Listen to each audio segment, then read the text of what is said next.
من الاخر مع محمد شبانة، وصباحكم دايما زي الفل. امبارح انتصار مهم جدا لمنتخب مصر على منتخب بوتسوانا.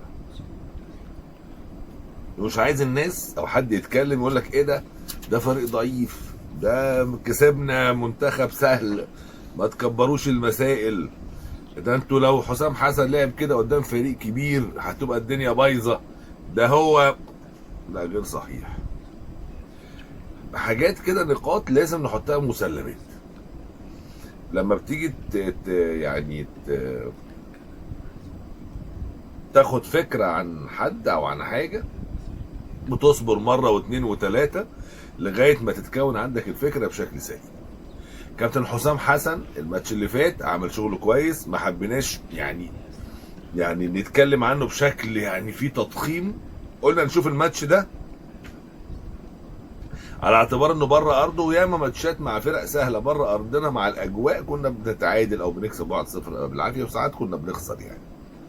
الحاجه الثانيه هي مش قصه النتيجه 4، احنا كسبنا امبارح بوتسوانا 4-0. مش قصه ان احنا جبنا 4-0، لكن احنا بنشوف التفاهم بين اللعيبه، بنشوف العلاقات بين اللعيبه بينهم وبين بعض وبين المدير الفني، بنشوف الشكل الفني في الملعب، تحركات اللعيبه، الجمل اللي بيعملوها. فواحد قال لي بوتسوانا امبارح ده مهاجم اكتر من 6-7 هجمات في الشوط الثاني. هقول لك 10 هجمات، ما طبيعي، ما الكوره رايح جاي يعني الكوره مين بيجيب اجوان اكتر هو اللي بيكسب الماتش. هي دي مفهوم كره القدم، وانت بتلعب على ارضه بين جمهوره واجواء هو متعود عليها، حتى لو جاي واصل متاخر من موريتانيا، لكن الامور كانت في صالحهم مش في صالحنا، في صالحهم اكتر يعني. وقدرنا نجيب 4 تجوان، وحسينا قد ايه بقى في علاقات طيبه جدا بين الكابتن حسام حسن وبين لاعيبته، وبقى في نوع من الود الكبير ظهر جدا في التصريحات بعد المباراه. شفنا تريزيجيه وبيتكلم ان هو كان عنده اصابه خباها على حسام حسن عشان يجي. شفنا اسامه فيصل لما قال له انت مش جاي كمالة عدد، انت بتلعب عشان انت مهاجم منتخب مصر. قال لي خالد صبحي انت مش ظرف طارئ اللي خلانا اعتمد عليك، لا ده انت المفترض بتلعب، انت مدافع منتخب مصر. كل الكلام ده اللعيبه قالت بعد المباراه، في دوافع ضخمه ان يقدموا يطلعوا حاجات ويكسبوا الحياه ونتيجه. كنا مفتقدتنا مع انطلاقه حسام حسن مع المنتخب، وقت الهيصه بتاعت صلاح وازمته مع حسام، ووقت شويه الحواديت اللي حاصله من بعض اللعيبه. لو تفتكروا قصه الصباع بتاع مرموش لما غاب عن المعسكر اللي قبل ده، قصه كذا حدوته. لكن بمرور الوقت لقينا الكابتن حسام حسن بيتعامل مع الامور دي بشكل مختلف، زي ما حصل مع عبد المنعم مثلا، انه داخل فريق جديد نيس الفرنسي، وعايز يحصل نوع من التكيف ويحصل نوع من العلاقات الجيده، لسه اجواء جديده عليه. فكابتن حسام ما دقش ما خدهاش موضوع، عكس حسام حسن من 6 شهور اللي وجه له النصيحه دي وهو استجاب، او هو اللي عمل كده، او هو اللي فكر في كده لوحده، او الحقيقه حقق جزء كبير هيكون من نجاح المنتخب الفتره الجايه. لان منتخبنا من اهم سماته على مدار تاريخه لما بيحصل نوع الترابط ده مع اللعيبه ومع الجهاز الفني بتحصل انجازات. وعندنا نموذج الكابتن حسن شحاته مع المنتخب، مثال من 2006 2010، قبلها الكابتن جوهري. في امثله فعلا المنتخب بجزء من الدوافع النفسيه والعلاقات القويه اللي بين اللعيبه والجهاز الفني بيزيد مستوى المنتخب جدا في هذه الفترات. شفنا ده امبارح الحقيقه، شفنا شغل فني.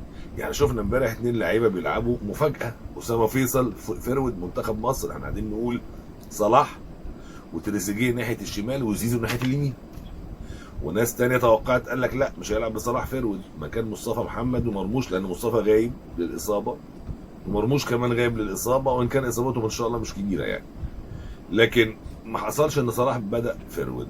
فلعب بيه، قلنا هيلعب ابراهيم عادل، واحتمال برضه ابراهيم عادل بيأدي وعمل شغل جامد جدا، وابراهيم عادل ما لعبش امبارح، ما بدأش، بدأ بأسامة فيصل اللي هو عمل الصح. ايه الصح؟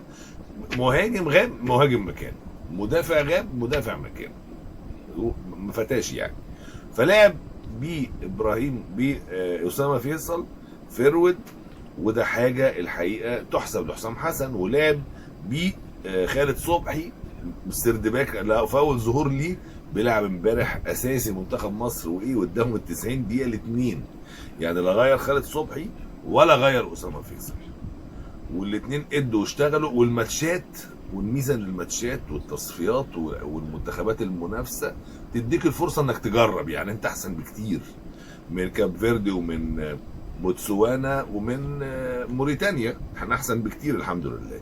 فانت بتتكلم على انه الافضليه اللي عندك دي تدي للمدير الفني فرصه انه يجرب فلان ويجرب فلان ويجرب فلان غير ما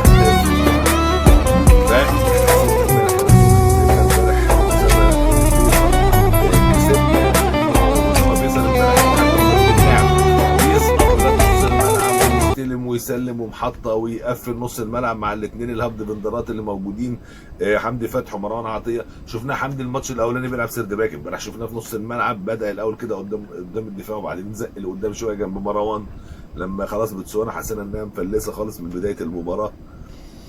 تريزيجيه استمرار لتالق غير طبيعي مع المنتخب، جاب جولين امبارح في الدقيقه 5، خلص الماتش وريحنا في الدقيقه 5، وبعدين جاب جول في الدقيقه 29 فريحنا تماما. تريزيجيه وجولين حلوين، يعني انت بتتكلم واحده باص بالعرض من صلاح ليه حطها كده سهله، والتاني كوره ثرو باص من تحت استلمها حلو قوي وحطها كده بوش رجله في البعيده عشان يجيب الجول الثاني ويريحنا الشوط الاولاني.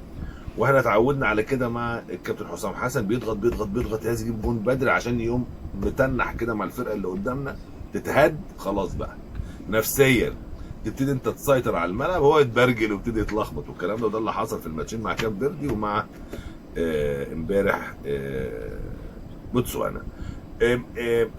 طبعا صلاح حدث ولا حرج بقى، يعني صلاح مش محتاجين نتكلم عنه، لانه صلاح يعني اصبح ايقونه، مش ايقونه، صلاح بقى يعني ايه زي ما تقول كده، هو الجوهره اللي الكل بيبص عليها، الجوهره اللي على التاج المصري يعني.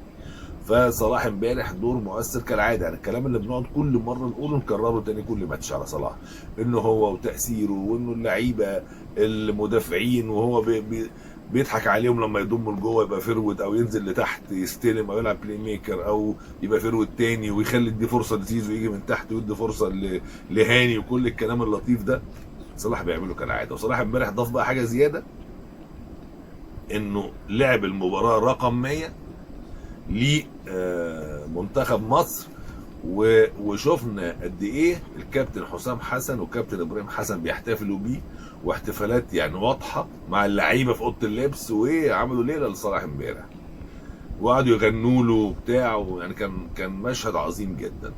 ف كان يوم حلو، يوم مفرح. مني على فكره امبارح الناس اختلفت، لعب المباراه رقم 100 ولا كان لعبها في كاس الامم، لانه انني كان في ماتشين، مباراتين مش معتمدتين، فهل يتحسبوا في ال100 مباراه دوليه ولا ما يتحسبوش في ال100 مباراه دوليه. ففي ناس امبارح على المواقع اعتبرت ان امبارح لعب ال100 المباراه رقم 100 برضو مع صلاح، وفي ناس قالت لا ده ان كان لعب المباراه رقم 100 في كاس الامم الافريقيه اللي فاتت، واحتفلوا بيه لو تفتكروا في افريقيا اللي فاتت. انما انني نجم كبير شارك امبارح ربع ساعه، ما اتقمصش، ما لواش بوزو خالص، سامح حجازي عمل الماتش اللي فات بتاع كاب فيردي، لكن انني لعب ربع ساعه وادى الجول اللي عليه